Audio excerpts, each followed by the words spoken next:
The institutions have to adapt.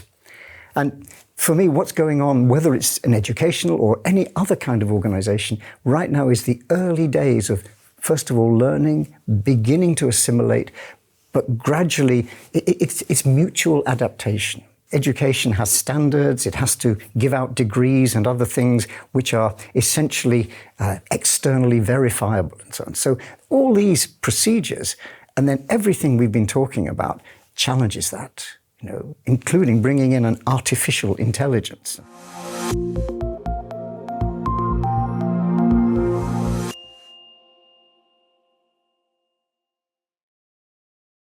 We're not talking about something that's suddenly new. Bing, it's there. It's been coming for a very long time. Certainly back in the 1950s, we were doing quite a lot of practical work. People were theorizing about it before that. So we're talking about close to a century of development. But it's what Andrew Hagen has a lovely phrase. He works at Southern California. He talks about some innovations being long fuse, Big Bang. And we're just getting to the Big Bang bit. It's suddenly becoming possible. Computing power has grown and become cheap. Lots and lots of people have been working around the theory, the computational models, and we now have something which is beginning to diffuse quite rapidly. This is a big one. It's like steam power was in the Industrial Revolution. It's like electricity was when it first was a motive power. It's like information technology and the internet have been in our recent experience. It's a big one. And it's going to transform right across society. So it's quite an important challenge. We need to engage with it. We need to understand it and how it's not just going to affect everyone in the same way. It can be very powerful in some areas, have relatively little impact in others. But as we've seen with previous generations of big transformative technologies, we do need to think about it and make some serious strategy, whichever organization we're in, whether it's government, whether it's a large company, whether it's a university. We do need to think about how are we going to work with this, because it will transform the way we do stuff.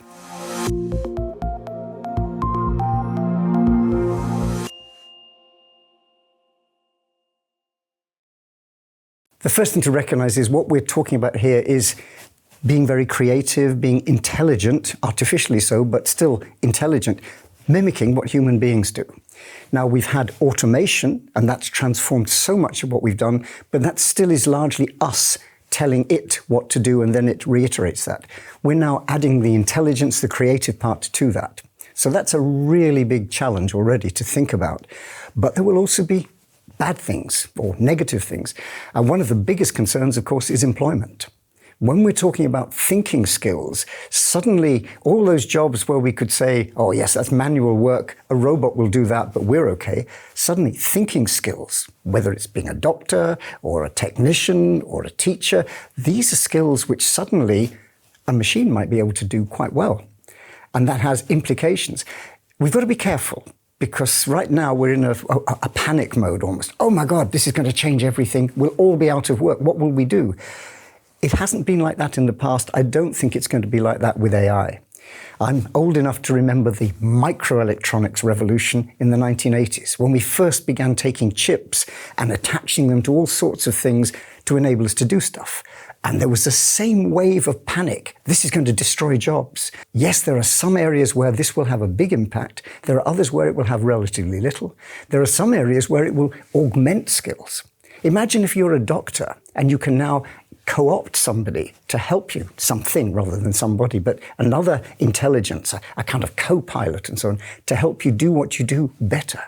Or a radiographer interpreting all those cancer scans and seeing which ones you need to do something about. That's the kind of space where this could actually enhance. So I think there will be big impacts, a lot of them very positive. We need to manage the others, though, much as we've done before.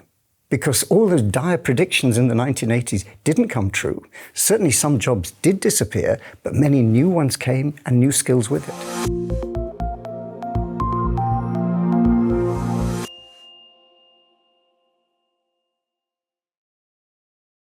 Education is all about knowledge. And what we're trying to do is enable others to learn things, create new knowledge. So there's the research component in the education sector. But essentially, it's a knowledge business. And knowledge is at the heart of what AI does. So without question, this will be one of the areas where there will be a very big impact. I'm an optimist, so I can see very many positive things, but it will challenge us. It will challenge our individual skills as teachers. It will challenge students in the ways that they are used to learning and the way they will need to think about learning in the future. It will challenge administrations. This is one, I think, which is going to be one of the big challenges, simply because AI opens up new ways of delivering, new ways of assessing, new ways of managing that whole learning experience. And that takes some of the control away, or challenges the control systems we put in place for education. So the short answer to your question, I think it's going to have a very big impact here, but I can see some very positive things on the horizon.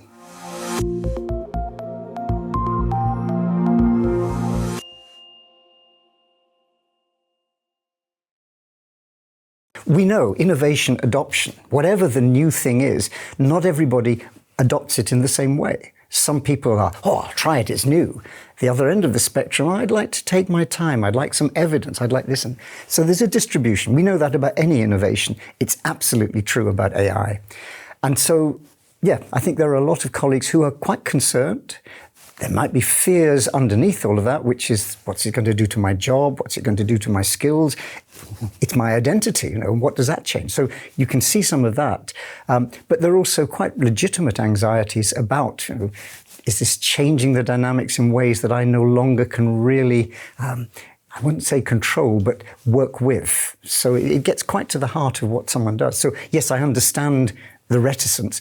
What would my advice be? I think one of the things from innovation theory that helps is a concept called trialability. Trialability means you're taking a risk when you adopt something new. You've got to change yourself. But if you could do a little test, and if you don't like it, that's okay. It's why you're given a lot of free samples for a new toothpaste or a new washing powder. If you don't like it, fine. If we buy software, we often use that freemium model where you can try the software out. And when you think, yeah, this actually works for me, then you pay for the full functionality. So that's trialability. And the great thing about the AIs that we have already available to us, and they will get better, but the great thing about them is you can play. It doesn't cost you anything. You can pay the subscriptions, but for the free versions, you can play. You can say, rewrite my lecture in the form of a Shakespeare drama, or make a game out of this that students can play interactively, or whatever. You can play. There's no risk. As I say, if you can co-opt the students so they're part of your shared learning project, they'll enjoy that too. But I think it also does familiarize, which is one of the things, working with this first time around, it's strange. Who is this co-pilot, this partner who suddenly appeared? So getting beyond that to accepting them as a sort of a conversation partner, a design partner or whatever. I think the metaphor co-pilot, which Microsoft had used in particular, but for me that's quite a powerful one because it's someone who works with you. A co-pilot in an aeroplane does not control the plane. You're still the pilot in command, but the co-pilot helps you out with so much. There's so much going on. It's a partner. Now, back to the slightly worried lecturer, the slightly worried person who wants to use this in some way. Having that kind of partner, but you're still in control and you know what they can and can't do, best way to find out is to try it and play.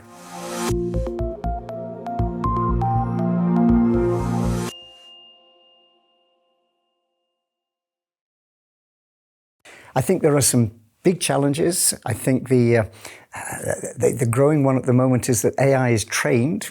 AI requires massive data sets, and what's it trained on may build in a lot of biases in terms of cultural biases, social biases, all sorts of things.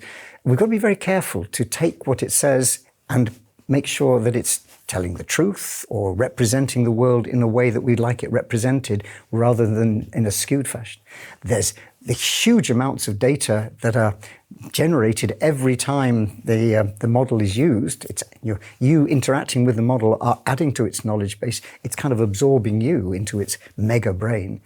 I think if we come down to the world of education, we have some significant challenges around the ethics, not least this whole thing of trust. That if we have a technology which is capable of being the student in a way which will deceive me, the teacher, if that's what the student wants, then that's raising some big questions. So really, we've got to come up with a new kind of relationship with our students, which explores the core motivation, that sees it as a partnership, and then, by all means, please use this tool to help you get where you would like to go.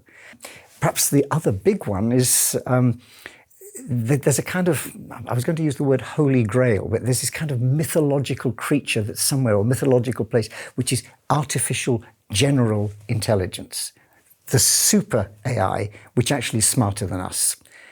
Now, that's quite scary, because who are we then? What kind of agency do we have when the machines are smarter than us? Is it fictitious? Will we ever get there? And that's still open to question. Nobody knows. But that raises some very significant questions around employment, around control. Actually, when something is smarter than us, we don't even know what's going on in its mind. And we don't even know how to think about it, because I'm using language like mind and so on. I'm humanizing it, but it isn't necessarily like that. I think the AGI is still, for me, quite a way off, but it's like a lot of these, what Google calls moonshots. You don't have to absolutely get where you say you're going. The journey is already taking you forward. So whether we get ever to AGI, whether it's in 10 years or 1 year or whatever, isn't important. What is significant right now is the acceleration in the work towards it. So I think there are some significant questions we as a society and we as individuals have to address in terms of, we can't be passive about this. It's happening. And there's no way you can put it back in the bottle. You can't deny it. It's happening.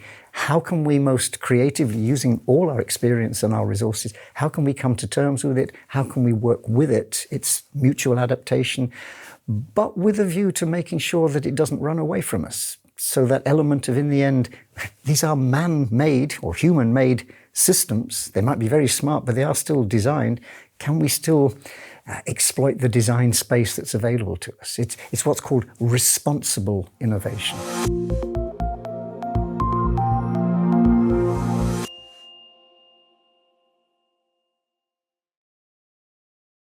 AI is all around us. Right now, I'm interacting, mostly typing things. I'm trying a bit with vocal stuff. It'll just be all around. Just be in, we will talk to it in a way that, much as I can sometimes use Siri and so on my watch, it's that kind of, it's with me.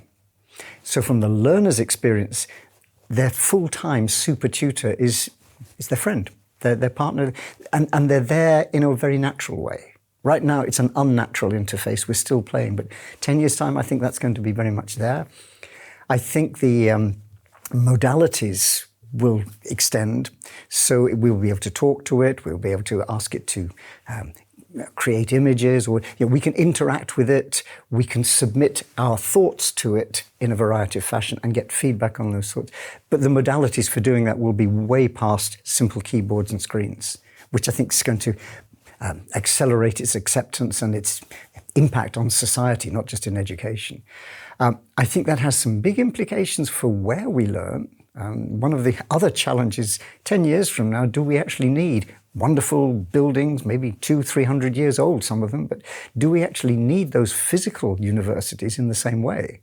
Or are we going to see AI enabling a kind of globalization, a distribution of the learning experience? Especially if you couple that with some other technologies like VR, virtual reality. Maybe we're carrying with us our learning environment in our heads, but from time to time we can meet others in a virtual space. But I think for me the thing is the AI becomes just part of the environment rather than where it is at the moment, which is still specialist, delivered through a fairly narrow interface. But I really think in 10 years' time, that will start to bear fruit, and the learning experience will be also available to many others. Maybe that's my last point, that actually the things that are important in an education, whether it's in a classroom or a university lecture hall, that learning experience could be available to anyone, whether it's rural Africa or in the center of a big Southeast Asian city or wherever, making that experience available to everyone. And I think AI can help us get there.